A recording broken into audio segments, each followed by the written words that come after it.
నమస్తే, నేను అడ్వకేట్ శ్రీనివాస్ చౌహాన్. భార్య భర్తలు విడాకులు పొందిన తర్వాత వారికి పిల్లలుంటే ఆ పిల్లలు ఎవరి వద్ద ఉండాలి?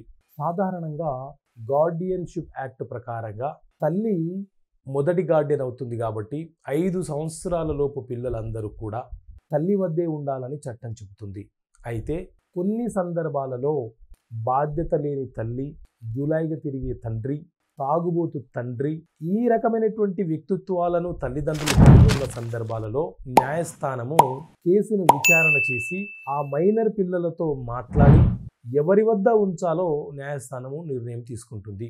ఒకవేళ ఆ పిల్లలను తల్లి వద్ద ఉంచితే తండ్రికి విజిటింగ్ రైట్స్ ఇస్తారు, తండ్రి వద్ద ఉంచితే తల్లికి విజిటింగ్ రైట్స్ ఇవ్వడం జరుగుతుంది. ఏదైనా ఒక వ్యవసాయ భూమిని కొనుగోలు చేసే ముందు మనం ఏ విషయాన్ని ముఖ్యంగా తెలుసుకోవాలి?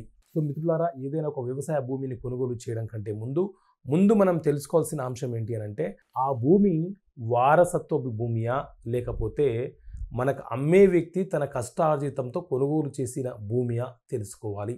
ఒకవేళ వారసత్వపు భూమి అయితే అతని యొక్క వారసులు ఎవరైతే ఉన్నారో వారందరి సంతకాలు, మేజర్లుగా ఉన్నటువంటి వారసుల సంతకాలను తీసుకోవాలి. ఒకవేళ అతని సొంత భూమి అయితే ఎవ్వరి సంతకాలు అవసరం లేదు. ఎవరైతే అమ్ముతున్నారో ఆ వ్యక్తితో రిజిస్ట్రేషన్ చేయించుకొని మనం పట్టా పొందితే చాలు, ఆ భూమి మీద మనకు హక్కులు వస్తాయి. కాకపోతే ఆ భూమి యొక్క సర్వే నెంబరు, దాని యొక్క విస్తీర్ణము, ఎన్ని సంవత్సరాల నుంచి ఆ భూమిలో పొజిషన్లో ఉన్నాడో అనే విషయాలను కనుక్కునే అవసరం మనకు ఉంటుంది. ప్రభుత్వ భూములను ప్లాట్లుగా అమ్మితే కొనుగోలు చేయవచ్చా?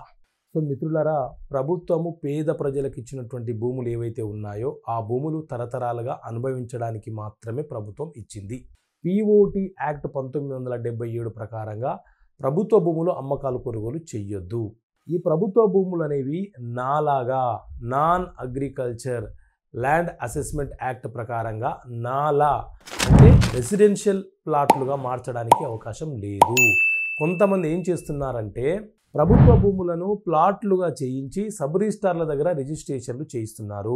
కానీ ఆ రిజిస్ట్రేషన్ డాక్యుమెంట్స్, ఆ సేల్ డీడ్లు చెల్లుబాట్లు కావు. ఎందుకంటే అవి వ్యవసాయ భూములుగా ఉంటాయి. ఆ వ్యవసాయ భూమిగా ఎవరికైతే ఇచ్చిందో ఆ భూమి ప్రభుత్వము ఆ వ్యక్తి దగ్గర ఆ పట్టదారు పాస్బుక్ ఉంటుంది. ఒక భూమి మీద మనము ఎన్నో సంవత్సరాలుగా పొజిషన్లో ఉన్నాము. ఆ భూమికి సంబంధించి పట్ట పొందడానికి అవకాశం ఉంటుందా?